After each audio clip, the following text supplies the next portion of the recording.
The planet Zekro's V was burning. The ground shook with every blast. The sky was dark with smoke and fire. The last battle of the humans' armed war was happening here. The human army had pushed deep into enemy space. Now, they stood at the gates of the Zarn Empire's final stronghold. Bren ran through the broken city streets. His armor was damaged. His left arm was bleeding. But he kept moving. He did not care about his wounds. He did not care about medals or ranks. He only cared about one thing: finishing the mission. Around him, other human soldiers shouted into their radios. Many were falling back. The enemy fire was too strong. The fortress in the distance was well guarded. Tanks, flying drones, and energy cannons lit up the air. The Zarn were fighting with everything they had left. But Bren moved forward. He ran through narrow alleys, climbed broken walls, and avoided the main roads. He had studied the fortress layout before the mission. He knew there was a weak point on the west side. While the main army distracted the enemy from the front, he would sneak in from the side.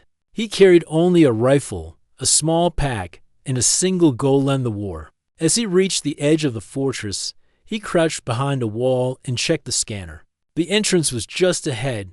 2 guards stood by the door, holding plasma spears. Bren waited for the right moment. Then he threw a smoke grenade and dashed forward. He moved quickly and quietly. 1 guard fell before he could shout. The other tried to fight, but Bren knocked him out with the back of his rifle. Inside the fortress, it was quiet to quiet. Bren stepped carefully through the halls. Most of the enemy soldiers were outside, fighting the main battle. The fortress smelled like oil and burnt metal. Red lights blinked on the walls. He heard a soft hum from deeper inside. He followed it. The corridor ended at a large steel door. It had the symbol of the Zarn royal family. This had to be the command chamber. Bren placed a small explosive on the lock and stepped back. The blast was small, just enough to open the door. Smoke filled the room. He raised his rifle and entered. What he saw made him freeze. There was no army leader, no more generals, no powerful weapons. Only one figure stood in the middle of the chamber. A girl. She was not what he expected. Her skin was pale with a soft glow. Her hair was silver and fell around her shoulders like threads of light. Her eyes were large and violet, watching him without fear. She wore a simple robe. Around her was a glowing energy field, a prison of light. This was the Zarn princess. Everyone had heard stories. She was said to be the youngest daughter of the emperor, the weakest, the quiet one. She never appeared on the battlefield. Most thought she had no role in the war at all, just a symbol. And yet, here she was, alone in the most guarded place in the galaxy. Bren lowered his rifle, but kept his guard up. She did not move. She just looked at him with calm eyes. "You are not afraid," he said. She said nothing. He stepped closer. The energy field hummed softly. He touched it. It pushed his hand back with a gentle force. He looked around. No guards, no traps. It was strange. "Why are you here?" he asked. Still, she did not answer. He walked to the control panel and studied it. After a few seconds, he found the switch to disable the field. He hesitated. Was this a trick? Was she a weapon? Then he looked at her again. She looked tired. Not scared, not angry, just tired. He pressed the switch. The energy field vanished with a quiet sound. The girl stepped forward, slowly, carefully. Her hands were thin. Her steps were light, almost like she might fall at any moment. But she stood straight. Her eyes never left his. "Are you going to take me?" she asked in a soft voice. Bren blinked. Her voice was gentle, not cold, not proud, just curious. "I don't know," he said. The sound of explosions outside grew louder. The battle was still going on, but he knew the truth. With her in his hands, the war was over. The Zarn would surrender. Their leaders would not fight without her. He looked at the girl. She looked like she might disappear in the wind, fragile, small, nothing like a threat, but something in her eyes made him stop. Deep in those violet eyes was something strong, something ancient, something real. He reached out his hand. She looked at it, then took it. They walked out together. Outside, The human army saw him walking toward the front lines with the princess by his side. Weapons lowered, soldiers stared in silence. The Tsar. Troops stopped firing. Their commanders saw what had happened. Their hearts sank. The war ended that day, but for Bren, something had just begun. He had seen something in the girl's eyes that no one else did, something that would change the future. And he knew, deep down, that she was not what she seemed. The war was over. News spread across every human city and colony. Flags were raised. Bells rang. Families cried with joy. After years of fear, the Tsar Empire had finally fallen. Peace had returned to the galaxy. And at the center of it all was one man, Bren. His name was on every screen. People called him a hero. Songs were written about his last mission. Children wore his image on their shirts. Everyone wanted to know more about the quiet soldier who ended a war by walking out of a burning fortress with the Tsar princess at his side. But Bren did not care about the fame. He did not like crowds or reporters. He stayed silent during interviews. When asked about the mission, he simply said, "I did what had to be done." The High Council of Earth invited him to the capital for a reward ceremony. It was a big event. Leaders from every human colony arrived. The ceremony was held in a grand hall made of glass and stone. Lights glowed from the ceiling. Cameras floated. In the air, people filled the seats, waiting to see the man who brought peace. Bren stood at the front of the hall in his simple military uniform. His face was calm, his posture strong. But inside, he felt out of place. He did not fight for awards. He fought for peace. Beside him stood the Tsar princess. She wore a plain white dress. Her silver hair fell neatly over her shoulders. Her violet eyes looked around with quiet interest. Many people stared at her. Some whispered. Some looked afraid. Others looked confused. Why was she here? Was she still a prisoner? Was she dangerous? But she stood tall, silent, and still. The chief of the council stepped forward. He raised his hand and smiled. "Today," the chief said, "we honor the soldier who ended the war. He asked for no help. He brought no army. He walked into the enemy's heart and returned with the key to peace. Bren, today you may choose your reward. Anything within reason. A ship, a fortune, a house on any world, a title. Say the word, and it is yours." The crowd grew quiet. Everyone waited. What would Bren ask for? Bren looked straight ahead. He did not speak for a moment. Then he turned toward the girl beside him. "I want her," he said. The hall froze. People turned to each other in shock. Some gasped. Some blinked in disbelief. Even the chief of the council looked surprised. "You want the Tsar princess?" the chief asked slowly. Bren nodded. "Yes, she is my reward." Murmurs filled the hall. Some were confused. Others were angry. Why would he choose her? She was not strong. She was not rich. She was not a trophy. She was the weakest of the royal family. Some even believed she had no real power at all. The princess did not speak.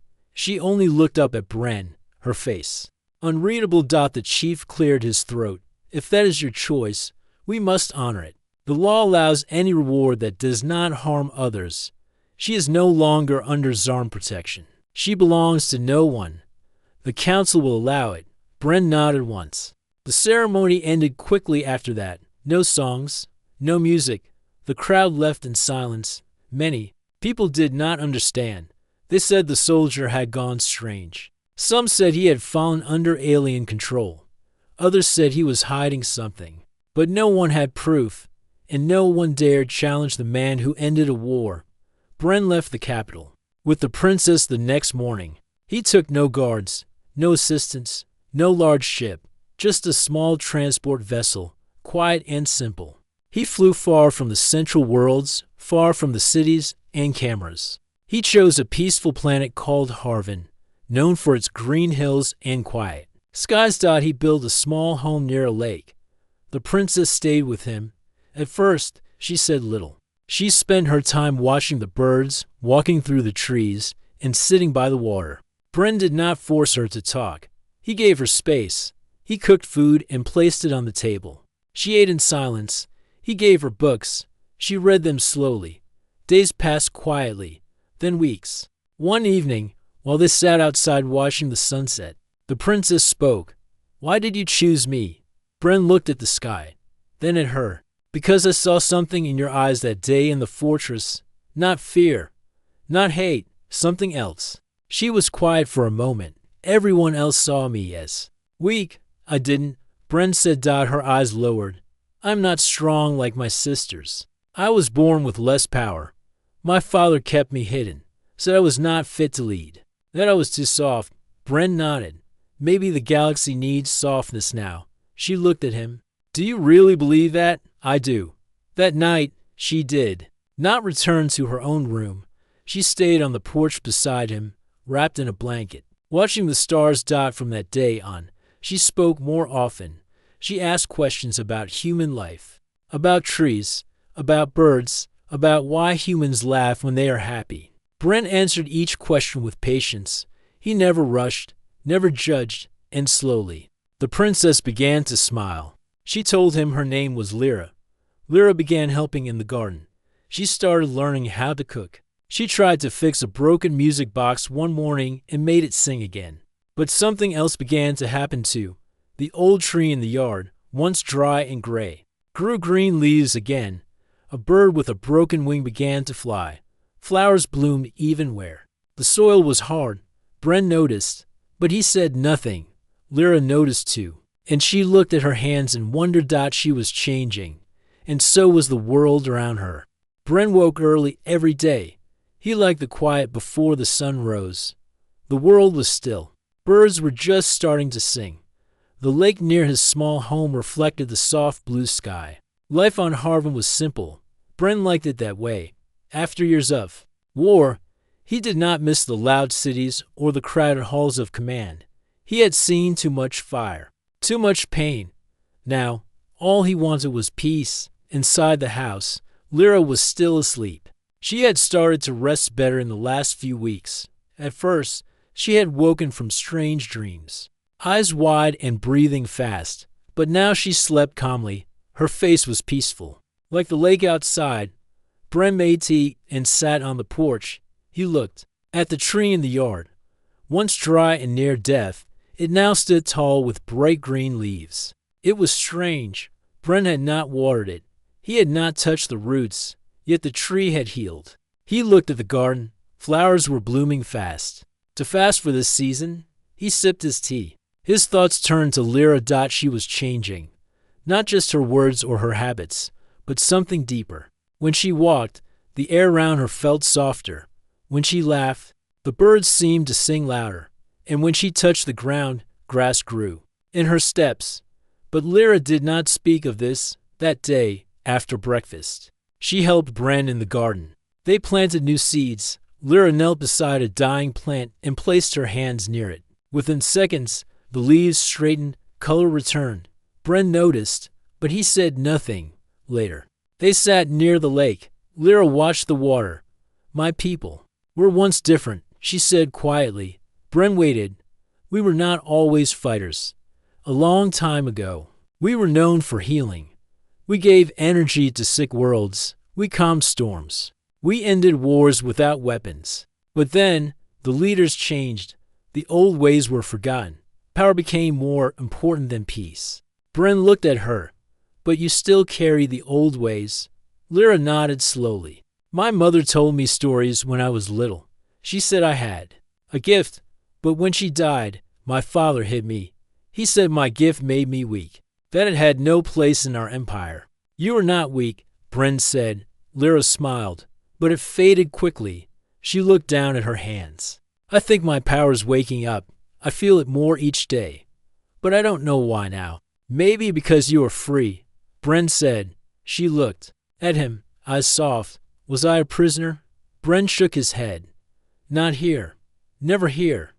But deep inside." He knew she had lived like a prisoner most of her life. Not in chains of metal, but in chains of silence and fear. Her power had been locked away by those who feared it. And now, far from the war, far from her people, she was beginning to remember who she was. That evening, Bren checked the news on his tablet. He did not do this often. but something told him to look. There it was, an article with his name in large letters, his photo beside it, and under that, a picture of Lyra. The title read, Soldier Protects Alien Princess, Hidden Danger, or Secret Weapon. Brent scrolled through the report. It was filled with questions. Why had he chosen the princess? Was she controlling him? Was she planning something? Experts had given their opinions. Some said she had no power. Others said she was the last threat of the Zarn Empire. There was fear in their words, fear and doubt. Lyra stood behind him, reading. Over his shoulder. So they still see me as a threat, she said quietly. Bren looked at her. They don't understand. Lyra nodded. People fear what they cannot control. The next morning, Bren got a message from a former officer named Marin. They had fought together into major battles. Marin had always been honest. The message was short. Be careful. A small group inside Central Command is watching you. They don't trust the girl. Orders may come soon. Prepare.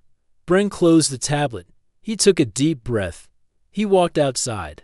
Lyra was feeding the birds near the lake. She looked peaceful. She did not know that danger was already coming. Bren knew he had little time. That night, he packed supplies, food, tools, a small first aid kit. He checked the ship's fuel. It was full. He did not want to leave Harvin, but he would not let anyone take Lyra. She noticed the change in him. His movements were quicker, his eyes sharper. You think they will come for me, she said. Yes. Bren replied. Then let them, she said. I am not afraid. Bren shook his head. You should not have to run again. You should not have to hide. I will not hide, she said. She stepped forward. Her hands glowed softly. I ran before, because I was alone. But now, I am not. Bren looked at her. The air around her shimmered with light. Her eyes were steady. Strong. She was no longer the frail girl from the fortress. That night, soldiers landed on Harvin for black ships, quiet, hidden. But as they moved through the trees toward Bren's home, the forest came alive. Vines grew fast and thick, blocking paths. Roots lifted from the ground, tripping their feet. Birds cried out from the branches. A soft mist covered the land, and then a bright light filled the sky from the porch of the house. Lyra stood with her hands raised. Her hair blew in the wind. Her voice spoke in a strange tongue. The ground shook gently. The soldiers stopped, confused, afraid. Bren stepped beside her, his rifle in hand. But he did not fire. He didn't need to. The soldiers dropped their weapons. And for the first time in a long while, Bren smiled. The world had changed, and so had she. The forest was quiet again. The soldiers had left. They walked back to their ships without a fight. Some looked confused. Some looked afraid. None of them spoke a word. Their mission had failed, and they knew it.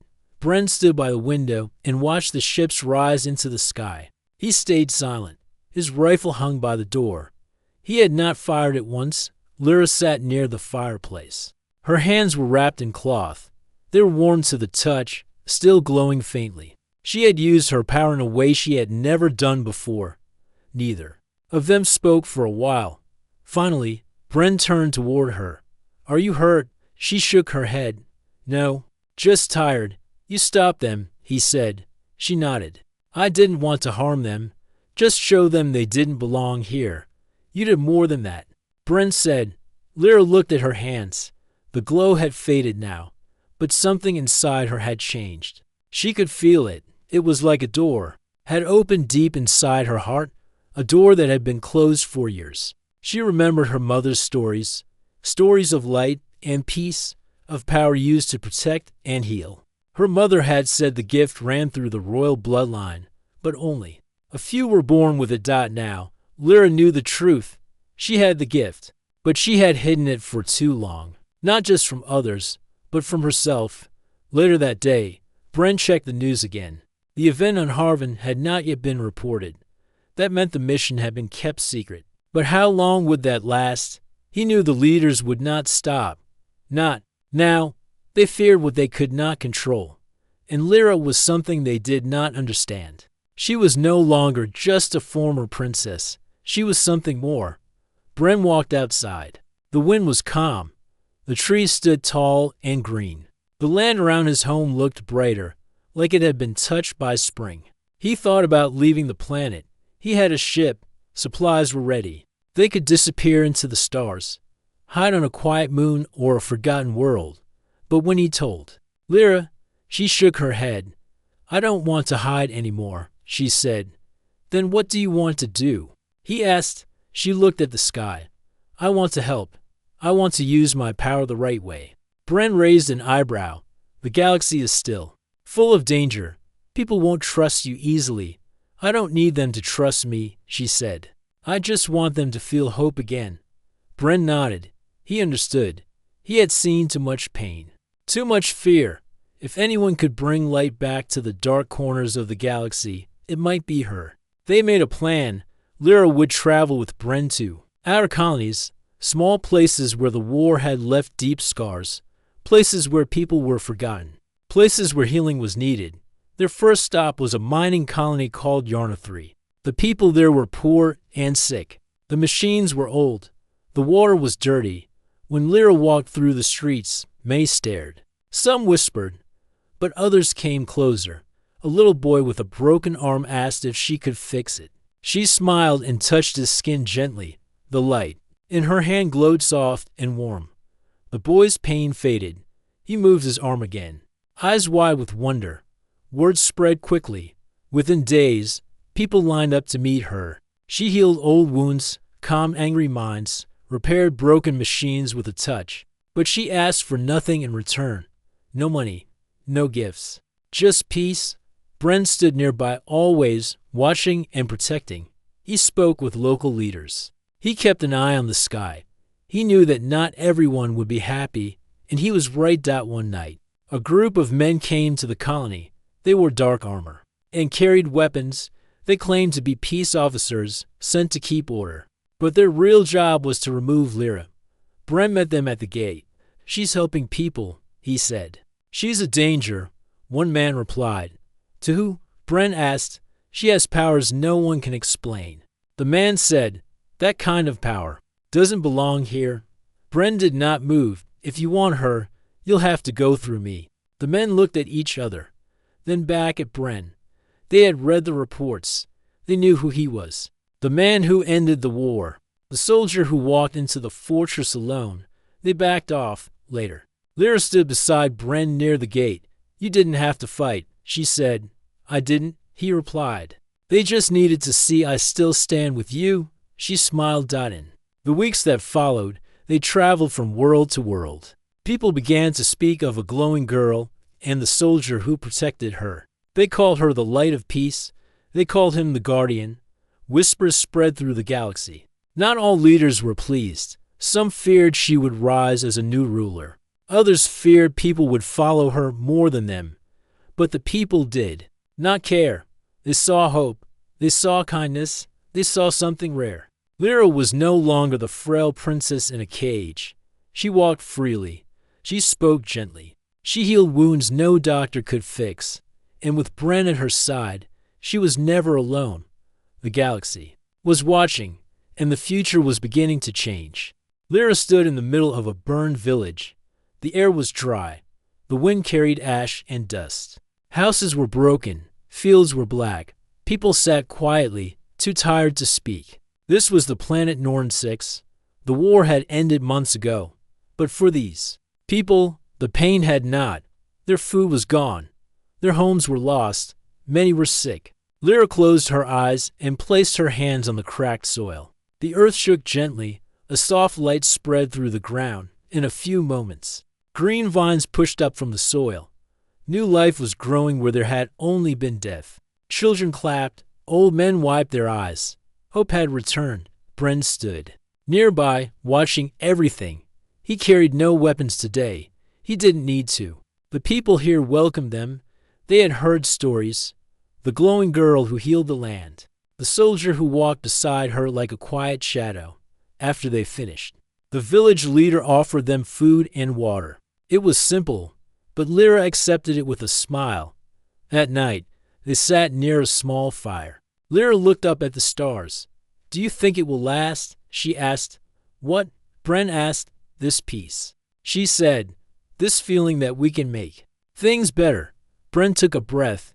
I want to believe it will.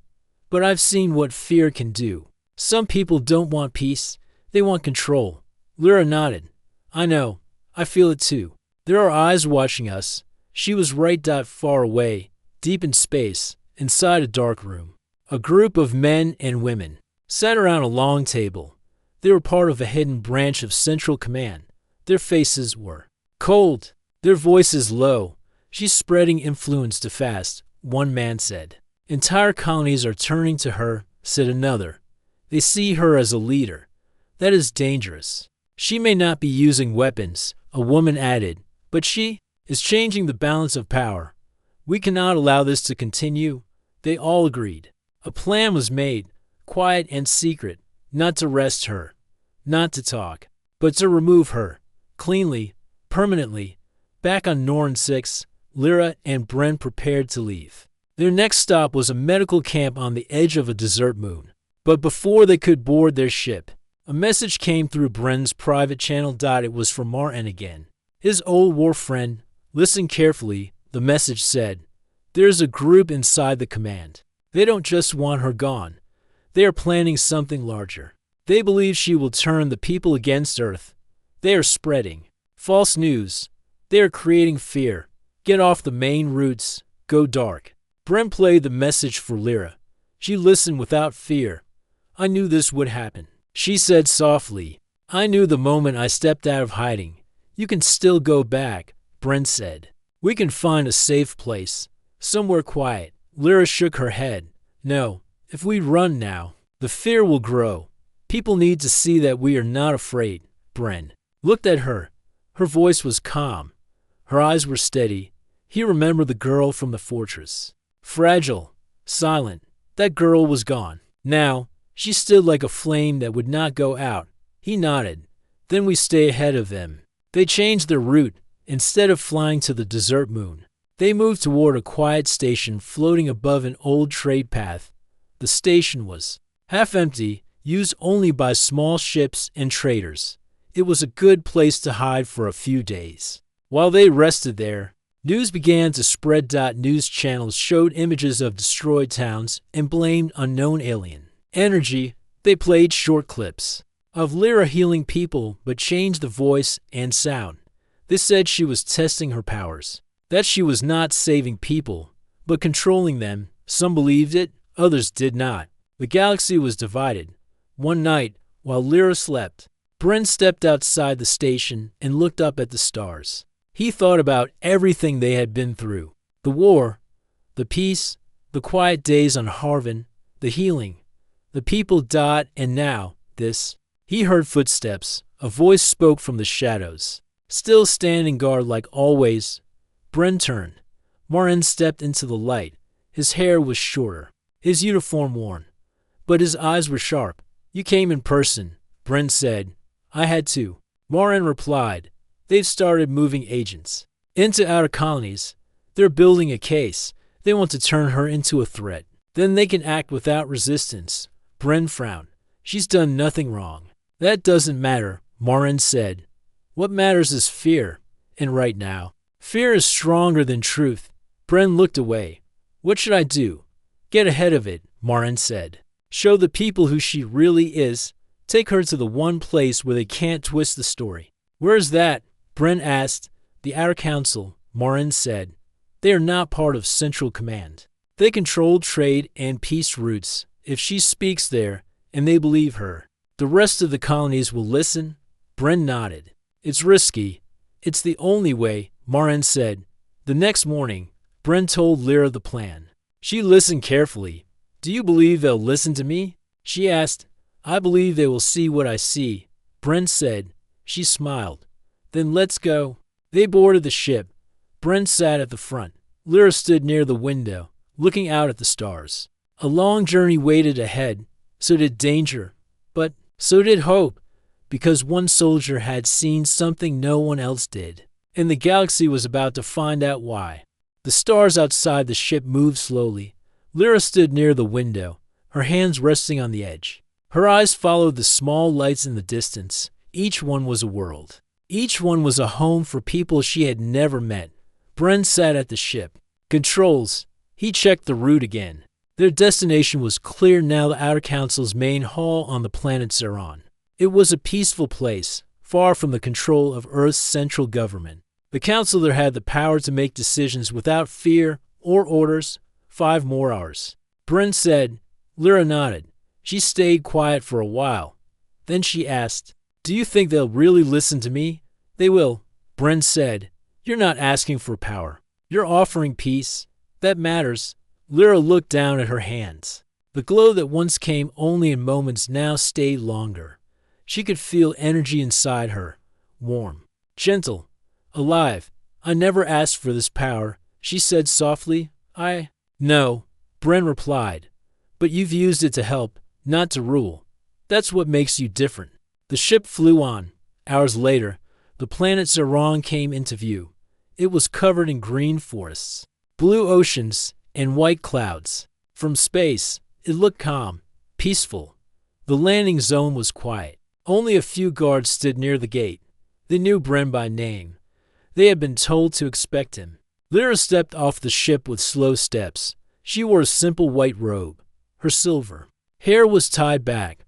There were no guards with her.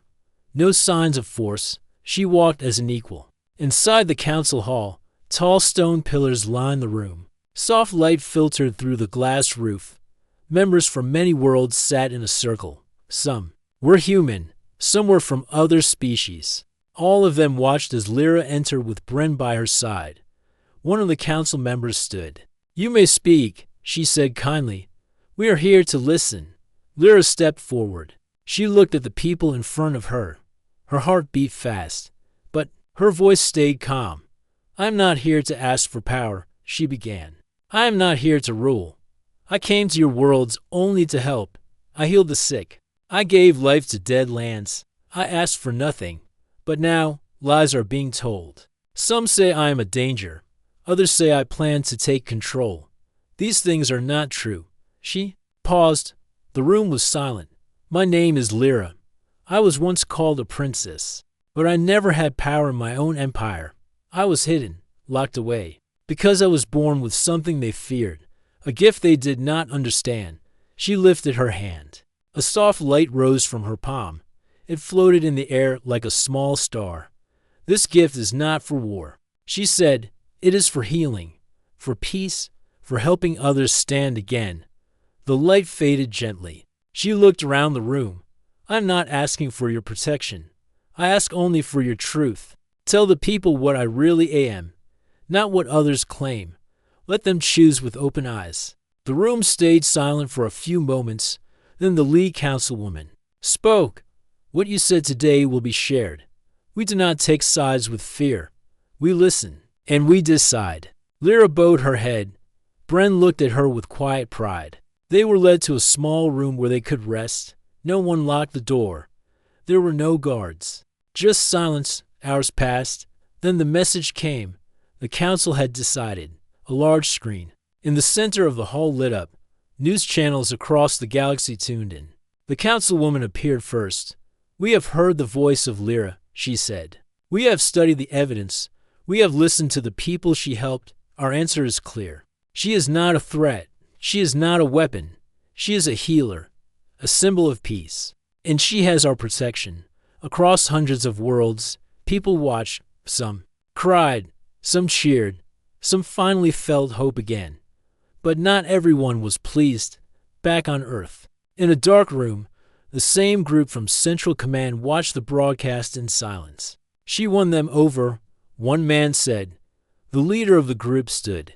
"Slowly, then we must act faster." They began to move troops, secretly, quietly. They would not allow her to become more powerful. They did not trust peace that they did not control. But while they planned in the shadows, something else was happening. In cities, on farms, in broken colonies. People started to talk about Lyra. They shared stories of how she touched dry land and made it green, of how she held a sick child and gave him back to his mother healthy, of how she looked into the eyes of a tired old soldier and made him feel young again. People called her the light bearer, Others called her the Silent Flame.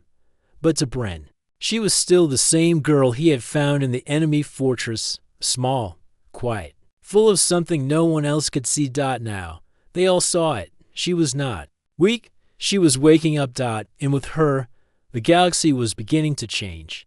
The sun was rising on the planet Ceron. A soft golden light touched the trees and mountains. Birds flew across the sky. The world looked peaceful. Inside a quiet building near the council hall, Lyra stood by the window. Her hands were folded in front of her.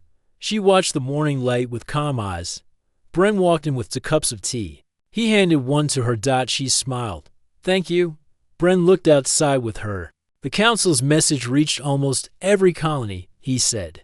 "More people are starting to speak in your favor. Some leaders too." Lyra nodded. "The truth travels slowly, but it still travels."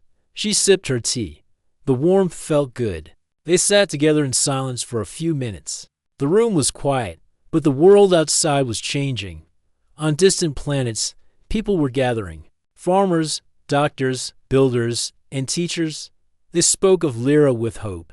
They talked about her not as a ruler, but as someone who cared, someone who listened, someone who brought life back to empty places. Children played in fields that were once dry. Old machines started again with a single touch from her hands. Wounded soldiers, who had lost all hope, now sat beside their families, healed and whole. But while many were rising with joy, others were moving in secret. In the deep halls of Central Command, final orders were given. "She cannot be allowed to lead," said the commander. "Not by power, and not by peace." A team was sent, trained, armed, and prepared. They were told this mission must not fail. Back on Ceron, Lyra stood before the Outer Council one last time. They had invited her to speak freely, to give a message to the entire galaxy. She stepped into the center of the great hall. Light poured down from the ceiling. The room was full. People from many worlds watched in person and through live broadcasts. Bren stood close, silent as always. Lyra raised her head. Her voice was steady. "I do not wish to rule," she said. "I do not ask for a crown or a throne. I only wish to show another way, a way where we do not need fear to stay safe, a way where strength is not measured by weapons, but by healing." The crowd listened closely. "There are people who will try to stop this," she continued. "Not because I am a danger, but because I am different. They fear change. They fear peace they cannot control. But I am not afraid of them." She held out her hands. A gentle light rose from her palms, spreading across the hall. It was soft, warm, calming. It touched everyone's heart. The room stayed silent. Then a voice called out from the far wall. "We believe in you." Another voice followed. "Let her speak for us." Soon the entire hall was filled with voices of support. Outside the hall, Bren noticed something strange. Soldiers, not from Ceron, not from the council. They moved fast, weapons ready, faces covered. Bren ran inside and rushed to Lyra's side. "They're here," he said quietly. Lyra turned. "Then it's time." The soldiers entered the building. People screamed. Council members stood up in fear. The team moved toward Lyra, but she did not run. She stepped forward. Her voice was calm. "You do not have to do this." The leader of the team raised his weapon. "You are a threat to human safety. You must surrender." "I am not your enemy," she said. The man hesitated. Then something happened. The floor beneath them shook, not from force, but from something deep. A wave of energy moved through the air. It came from Lyra, but it did not harm. It healed. The soldiers stopped.